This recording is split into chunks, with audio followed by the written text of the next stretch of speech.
Hello friends, and welcome to Escaping the Mouse with your host, me, Breck Rowell.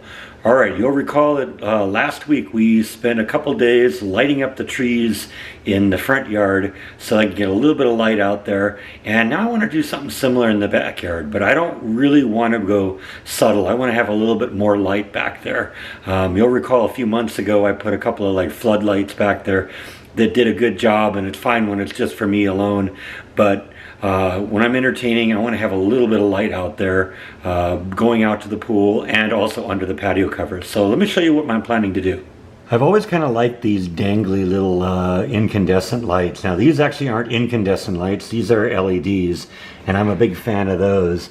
And since we're getting close to Memorial Day, Home Depot had a really good deal on these. So I got a couple of boxes of these, and what we're going to do is we're going to take one of these strings and wrap it around underneath the patio cover, and then the other one I'm going to take from the patio cover out to a tree next to the pool. It'll kind of be close to where the path is going out to the pool, so it'll provide kind of a lighted area out in that area. And then if there's any added string at the end, we'll figure out what to do with that.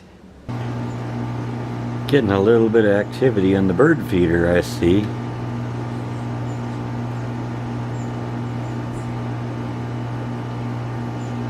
And the squirrel's wondering how he can get there.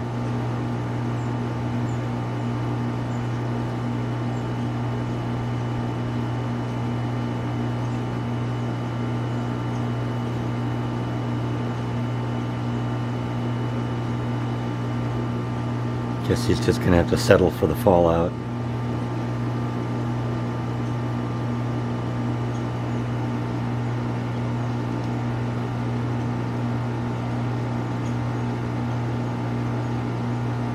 Such beautiful birds in Texas.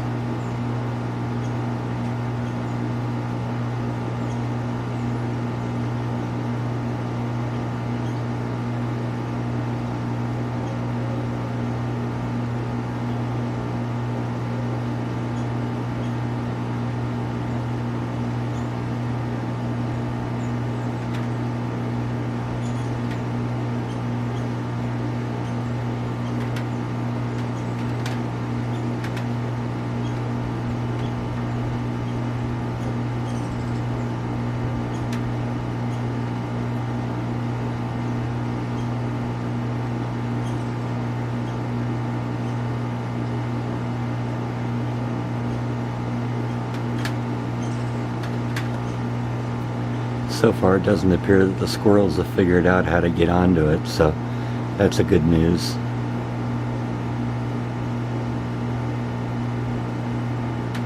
Now one of the first things I need to do is I need to add a couple of electrical outlets here, because there's only actually 2 electrical outlets under the patio cover, and they're down near the ground, and I want to get them up high so that I can just have 2 dedicated outlets just for the lighting outside, and I'm going to put a switch out here. So let me show you what my plans are.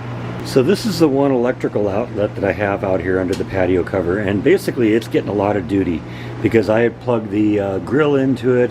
I actually got a bug zapper that I've installed out here to try and keep the bugs under control, so that's plugged into it. And since there's only 2 outlets, that's all I've got.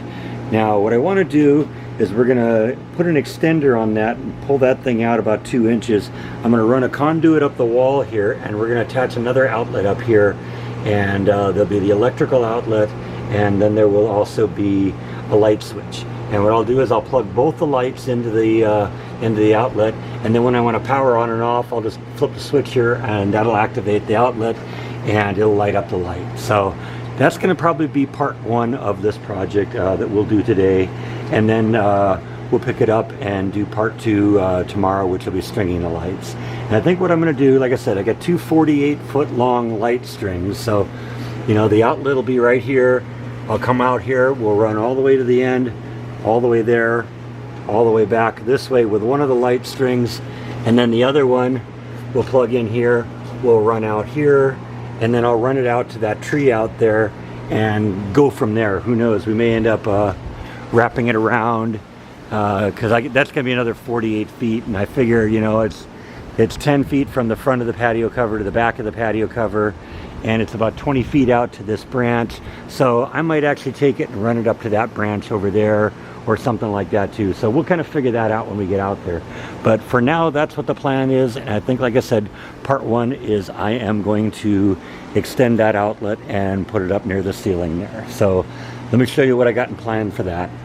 All right, so this is the outlet that I have. It's got this nice little cover on it to protect the outlet from the water, and it's a good outlet. It's a good ground fault circuit interrupter plug. That's like basically a little circuit breaker in there. You kind of see these a lot when you're in wet environments. You'll see these in kitchens, you'll see them in bathrooms, and in outdoor scenarios like this where there's the possibility that, you know, somebody could make contact with it and, you know, get a shock. What this will do is it'll basically, if something goes weird with the outlet, it'll be like a circuit breaker and it'll trip. But what I'm going to do is I'm going to pull this off, going to pull this outlet off. We're going to attach this little piece behind it. We're going to attach everything on top of that, so this will stick out a couple of inches. And then what I have here is I can then run wire through here. I'm going to use this to run it back up. We're going to run a piece of conduit up there, and then when I get up on top, I've got this, and I'm going to put an outlet and a light switch in it. And once that's in position, all wired up, what'll happen is the lights will be plugged into here, and I can turn them on and off with this switch here. And I know that sounds really complicated, but it actually isn't that terribly difficult of a job, and it's kind of late afternoon anyway, so hopefully we'll be able to get that done pretty quickly. Now, why doesn't this surprise me? I got the water cover off of it, and what do I discover? This outlet isn't even connected in there. It's just loose. It's just floating in there. So yeah, that was a fire hazard waiting to happen, because all it needs to do is move in there the wrong way and it shorts against the metal plate in there, and all of a sudden you get a fire or an electrical issue. Sorry people, but that's not how it's done. Alright, so the next thing I wanted to do was power off this outlet so I can safely work on it. Unfortunately, that turned out to be a lot more time consuming than I thought it was. I know where the breaker box is. It's in the garage over the freezer, but unfortunately it isn't very well marked, and so I wasn't sure which switch I had to flip off this outlet.